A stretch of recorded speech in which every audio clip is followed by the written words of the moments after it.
Today, I speak to you about the ever important question of philosophy.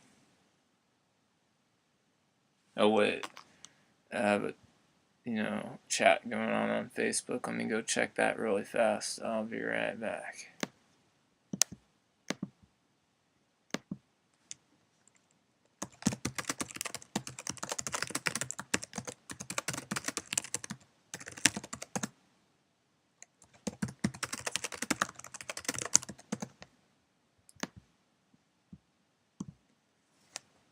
So, yeah, I told my friend I'm recording a video for no reason at all, except, the purpose of life.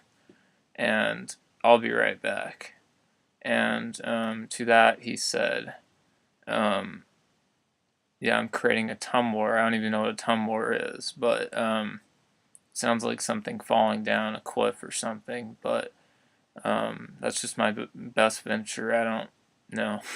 I don't use Twitter really. I mean, I use Facebook. That's what I'm talking to him on. But even that, I'm a little bit unsure of how all the things work on there.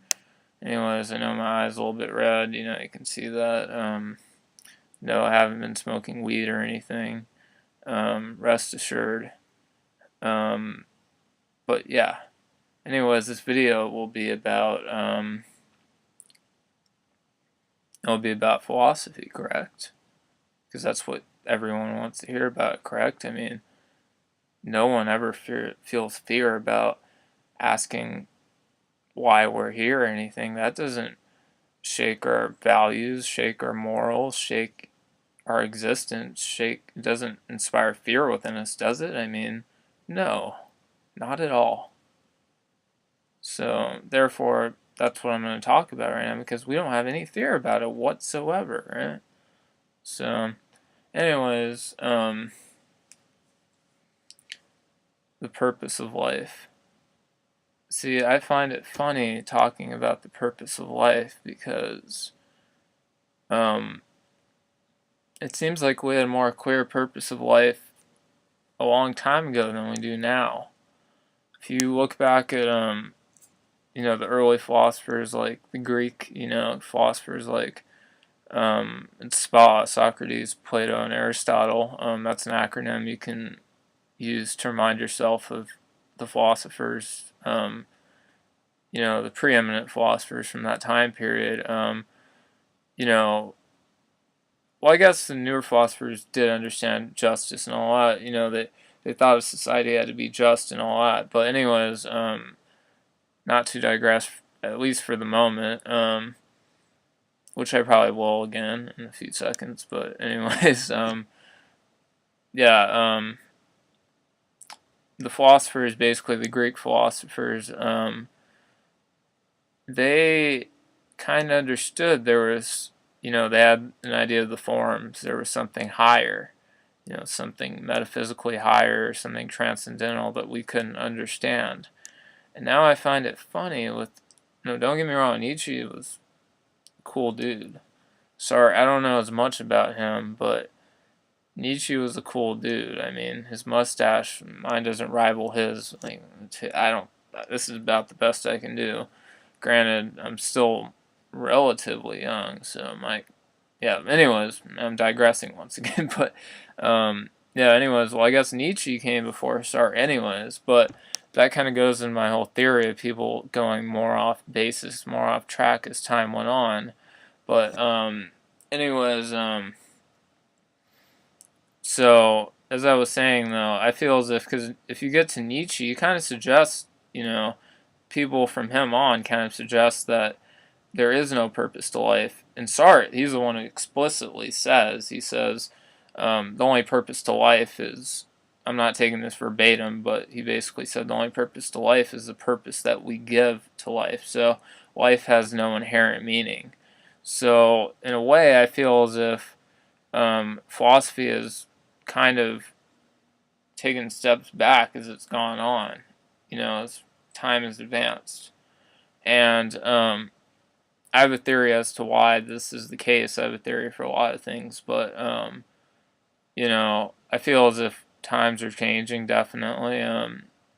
Things are happening. We're seeing false prophets like the Harold Camping guy. That's a whole different thing. I want to read more up on that. But yeah, I mean, anyways, this is just my thoughts, I guess, my musings. You know, it's about philosophy, but um, my whole thing is just that I feel as if philosophy is taken. I love philosophy. I mean, I can't, in the sense that I can't.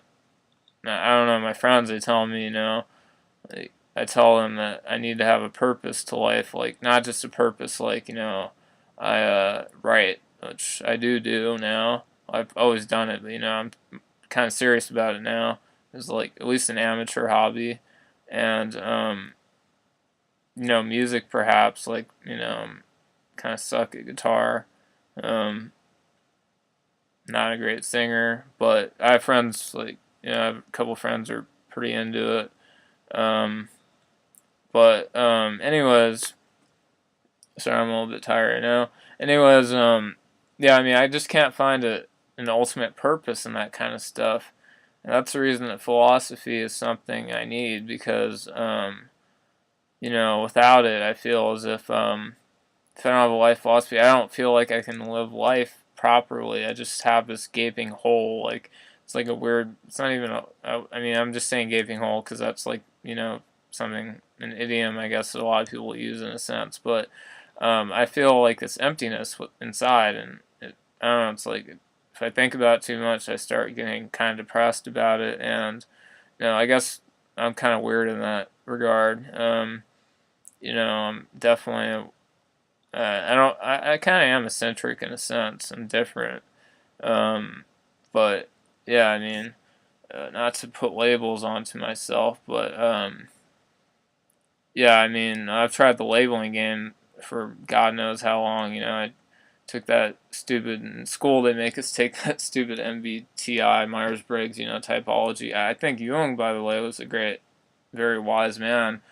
But anyways, I'd always get the INTJ, whatever, typing, and I mean, the thing about that is it's funny because like I guess some of the things do describe me, like um, I am very analytical, I guess. You know, um, I don't know, I can be stoic at times, but at the same time, I have like sometimes I get really sheltered and I've felt neurotic at times. I guess I am probably fit the type to a large extent. But anyways, you know, the thing about any kind of labeling, another thing I try to label myself with is you know, being born on the Aquarian-Pisces cusp. February 18th, 4 hours before Pisces. Apparently, I didn't want to come out then either. As legend tells it, my mom tells me that I would have stayed in her womb for longer, but they had to pull me out because she had been in labor for some 16 odd hours or something, and it's time for me to come out, even though I didn't want to come out, or I don't know, who knows, I might have been born at midnight. But anyways, that probably helps. If you look up, astrology, I think there is some validity to it. A lot of people don't research stuff and they just say, oh, it sounds stupid. Well, for me, it makes a little bit of sense. But yeah, if you look it up, you'll make, you'll see that Aquarius-Pisces people, the cusp people, what they call that cusp, um, they're kind of weird, I guess. And yeah, I mean, anyways, my point being is that we try to label ourselves. I don't even remember what I was talking about originally. But we try to label ourselves, and yeah, I mean, labels. The problem with labels is that we're all unique individual people, and perhaps if you use like 20 different labels with like, especially for a weird person like me, like if you use 20 different labels, all with like extreme caveats, like I don't even know. I'm not even gonna get started, but you get my point. You could probably describe your personality, but my point being is that the labels, they get so convoluted at a certain point, it's not even worth using them. So um, if you're trying to, if you're trying to explain or find your identity, just don't use labels. Just accept you for who you are. I mean, I've gone through this, so um, I'm a good person to consult in a sense. So yeah, my point being is just don't use labels to don't get too caught up in labels because they'll drive you crazy. I can speak from firsthand experience. Um, so yeah, just basically, don't use labels with yourself when you're trying to describe yourself, especially because it becomes a self-fulfilling prophecy too. You tell yourself you're one thing and you're not, and it spirals down from there. But anyways, I hope you enjoyed this video. It's a lot of rambling, but you know, hopefully there's something you can take out of it. Peace.